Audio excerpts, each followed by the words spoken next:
સૌરાષ્ટ્રની અસ્મિતા ન્યૂઝ.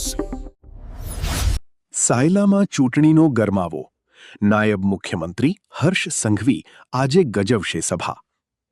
સાયલા તાલુકામાં સ્થાનિક સ્વરાજ્યની ચૂંટણીના પડઘમ વાગી રહ્યા છે.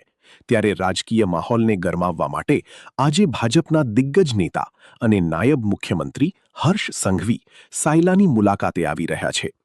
તેઓ સાંજે 6 કલાકે સાયલાની સાર્વજનિક હાઈસ્કૂલ ખાતે એક વિશાળ જાહેર સભાને સંબોધિત કરશે.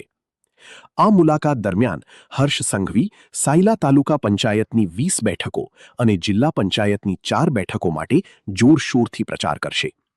આ ચૂંટણીમાં સાયલા તાલુકાના કુલ 95,708 મતદારો પોતાના મતાધિકારનો ઉપયોગ કરવાના છે, જેમાં 50,475 પુરુષ મતદારો અને 45,233 સ્ત્રી મતદારોનો સમાવેશ થાય છે.